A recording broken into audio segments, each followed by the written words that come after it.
हिंगोली जिल्ह्याच्या कळमनुरीतील शिवसेना आमदार संतोष बांगर आज कावड यात्रा काढणार आहेत। या कावड यात्रेला शिवसेनेचे खासदार श्रीकांत शिंदे, उद्योगमंत्री उदय सामंत, आरोग्यमंत्री प्रकाश आंबेडकर उपस्थित राहणार आहेत। संतोष बांगर यांच्या नेतृत्वात गेल्या अनेक वर्षांपासून कळमनुरी शहरात कावड यात्रा काढली जाते। कळमनुरी शहराजवळच्या चिंचाळेश्वर महादेव मंदिरात पूजा अर्चा झाल्यानंतर भव्य दिव्य कावड यात्रेला प्रारंभ होणार आहे। ही कावड यात्रा कळमनुरी शहरातील मुख्य रस्त्यावरून हिंगोलीकडे मार्गक्रमण करणार आहे। हिंगोली जिल्ह्यातील हजारो शिवभक्त सहभागी होणार असून या कावड यात्रेची सांगता महात्मा गांधी चौकात आयोजित एका सभेनं केली जाणार आहे। मराठवाड्यातली सर्वात मोठी कावड यात्रा संतोष बांगर यांच्या नेतृत्वामध्ये आज हिंगोलीमध्ये काढली जाणार आहे।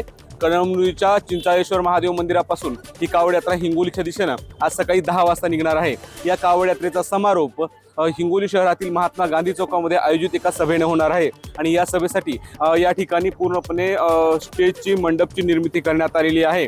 दरवर्षी संतोष बांगर कळमनुरीहून हिंगोलीच्या दिशेनं भव्य अशी कावड यात्रा काढत असतात। या कावड यात्रेला जिल्ह्यासह परजिल्ह्यातून सुद्धा मोठ्या प्रमाणामध्ये शिवभक्त हजारोच्या संख्येनं सहभागी होत असतात आणि या कावड यात्रेमधून संतोष बांगर यांच्या वतीने एक मोठं शक्ती प्रदर्शन दरवर्षी केलं जातं। सायंकाळी सायंकाळी 5 वाजता ही कावड यात्रा हिंगोलीमध्ये येणार असून या ठिकाणी या कावड यात्रेचा समारोप श्रीकांत शिंदे या सभेला संबोधित करून करणार आहेत आणि ही सभा सायंकाळी 5 वाजता होणार आहे। या सभेसाठी संतोष बांगर आणि त्यांच्या कार्यकर्त्यांनी मागील अनेक दिवसापासून जे तयारी केलेली आहे आणि ही तयारी आता अंतिम टप्प्यात आल्याचं आपल्या ठिकाणी पाहायला मिळते। माधव दीपके, एबीपी माझा, हिंगोली।